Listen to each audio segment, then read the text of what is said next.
So thank you so much for letting me join this amazing event. My name is Madison Fox. I'm a speech pathologist at Stanford Hospital in California. And tonight I'm going to be talking about an exciting experience that I had co-writing a song with an aphasia choir. So let me introduce you to the Aphasia Tones, a therapeutic life participation choir. Oh, actually you can see my speaker notes right now, can't you? Or am I sharing my screen correctly? Can someone? Yeah, you're good.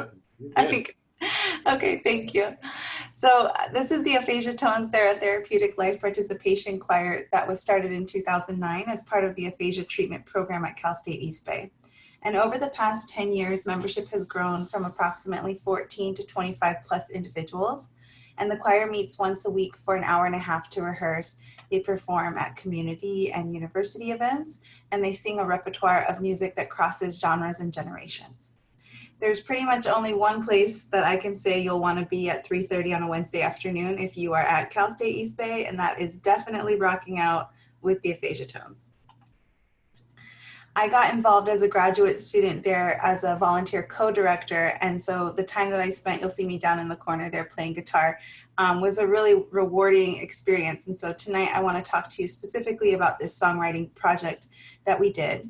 But just thinking back on choir in general, which we've heard about tonight quite a bit, I imagine I'm preaching to the choir, so to speak, when I say that there are a lot of reasons why singing, choirs, and even songwriting fit into a life participation framework.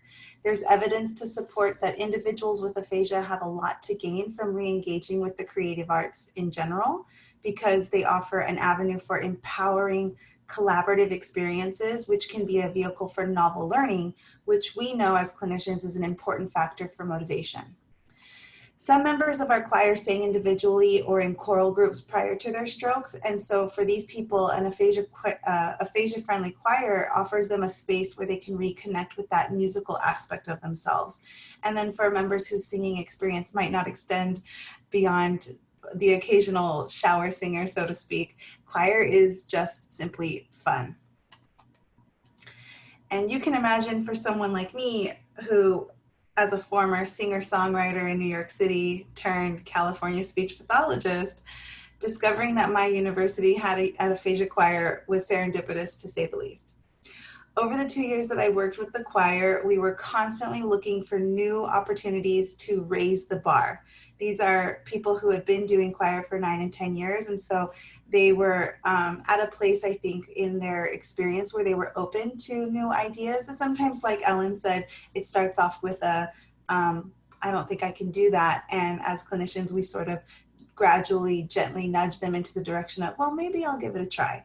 And so we were looking for ways to showcase their talents and learn new skills. And that took the form of hat choreography, learning choral rounds and trying harmonies, and then eventually bringing songwriting to the table. As a graduate student and choir director at that time, I was very much enthralled with the research and digital content coming out of some of the other international choirs, like the Stroke Accord Choir in Australia and the Celebration Choir in New Zealand. I was also particularly inspired by a 2009 video from the Adler Center, which showcased a collaboration between the Adler Center members and a folk singer, Dave Nakimoff, who helped them compose an original song called Tip of My Tongue.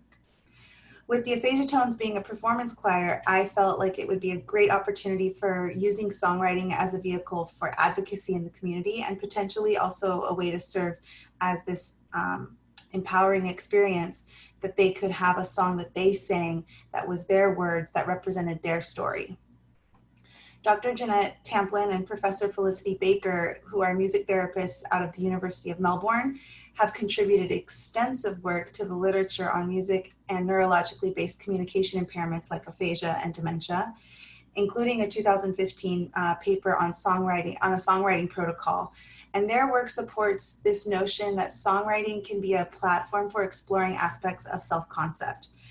This idea is being explored and realized currently through the work of Dr. Katie Strong, who has been pioneering a project that looks at how songwriting can put music to the story of a stroke survivor's life.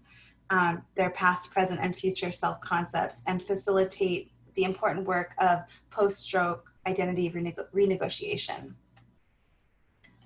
So where do you start when you're getting ready to write a song? Well, one place to start is song parody. In terms of generating lyrics for a novel song, there are lots of different approaches, but this tends to be a very easy way in.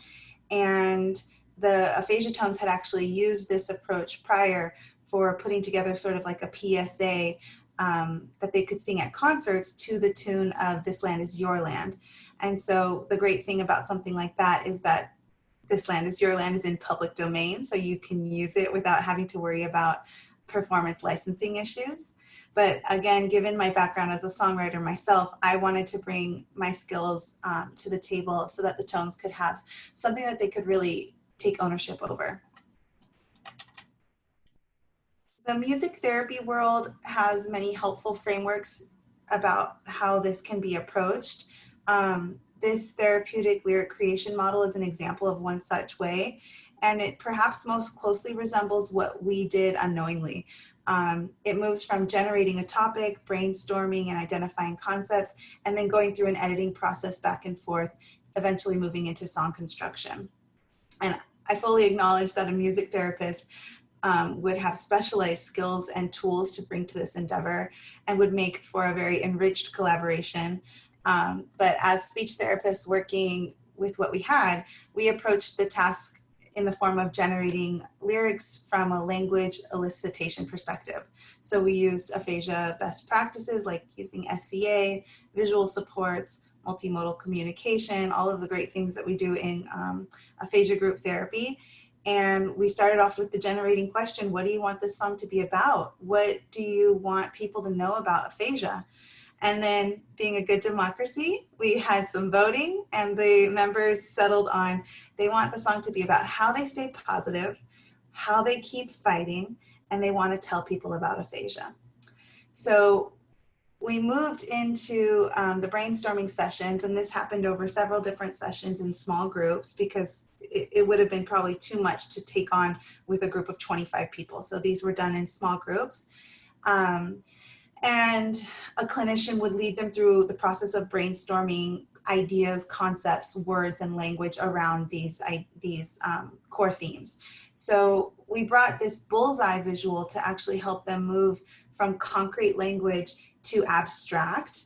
And this for me was a really important part that I wanted to see happen, because as a songwriter, or as a music appreciator, we know that great lyrics capture emotions and they take you to a place in your mind. So it was important to find a way to help people with aphasia generate that abstract language that would make for good songs. One example of what happened in this particular session was that a gentleman pointed to one of the pictures that we had, and it was a picture of a body of water, and then he moved his hand up and down to show that aphasia was like riding a wave. There's ups and there's downs. And that actually moved and became the opening line of the original song that we composed. So on this slide, you'll see an example of how the words were put into a word bank, like an Excel sheet. And then we condensed them and moved them around to try and see, okay, what words, what concepts go together, which ones tell a story, and how can we group these to make it cohesive? Sometimes even just looking for things that kind of rhymed or things that were trying to say similar concepts. And so something like aphasia's like ocean, waves go up and down, a mountain, you've got to climb it, door, it can be open sometimes, it can be shut, a dream, you hope that you'll wake up. Transferred to the first verse of the song eventually, aphasia's like an ocean, waves go up and down. You're climbing a mountain when you want to turn around. Aphasia is a doorway, sometimes open, sometimes shut, like living in a dream at times you just want to wake up. And so this was the process that we took, moving from this word bank approach and then moving it into lyrics. And the music sort of came together naturally. I got out my acoustic guitar and we talked about how we wanted the song to feel. They wanted kind of like a pop ballad feel. And so we put that together and ended up with our final piece, which is called I'm here, parentheses, aphasia is a challenge. I think it was a tie for the vote on that title, so we condensed it into one title. And the lyrics are by the Aphasia Tones. So what I'd like to do now is play for you the final verse and chorus of this song with the Aphasia Tones singing it, because I really want you to hear them shine and put them in the spotlight where they belong. So I'm just going to switch my screen around for a moment. I'm going to stop sharing. And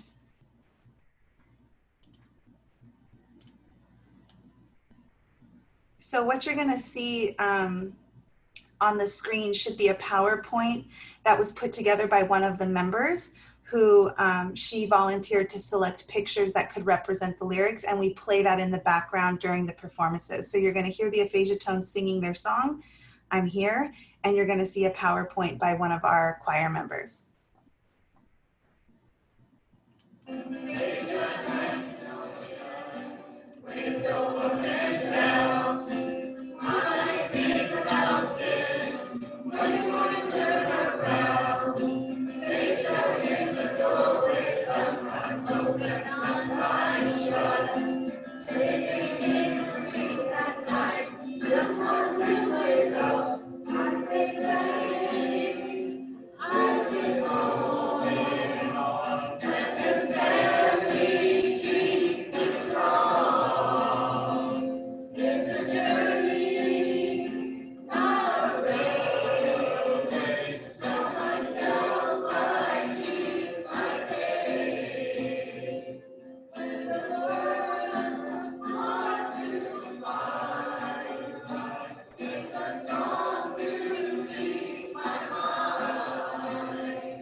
Okay, I always love listening to that song. It gives me chills every time. Let me just go back to my PowerPoint for you.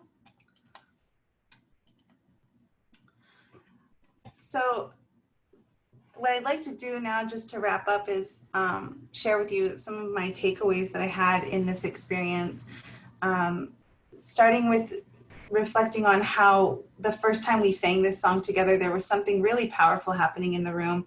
And I think there was a sense of catharsis. And I also think that there was a sense of pride. People were coming up afterwards asking for copies of the lyrics that they could take home to their families and that they could frame. So when I think about what writing a song and putting their own stamp on the lyrics meant for them, was just getting their voices back and being able to be in front of people singing their own song, having their own stories told. And for me as a clinician, I really realized that for someone like me whose identity is so wrapped up in music and singing, as a singer-songwriter myself, I realized that bringing my authentic self to the table was paramount in making this experience successful. And so when I bring who I am and who I am at my core to my work with people with aphasia, I think it really elevates the interaction and allows them to open up and show me who they are at their core. So it's been a real calling for me and a motivator for me to just keep that in mind, that when I'm working with people who have aphasia, that I always want to be bringing my authentic self to the table. And so with that, I'll just invite you, if you want to connect and talk about music and choirs, you are welcome to reach out to me on social media. I want to thank Aphasia Access for putting together this incredible event. And if you are running a choir or you're thinking about starting one, the Aphasia Choirs Go Global page on Facebook is an incredible international resource full of people who are doing what we're doing and just talking and sharing ideas. So there's a lot happening there, and I invite you to come to the party and sing with us. Thank you.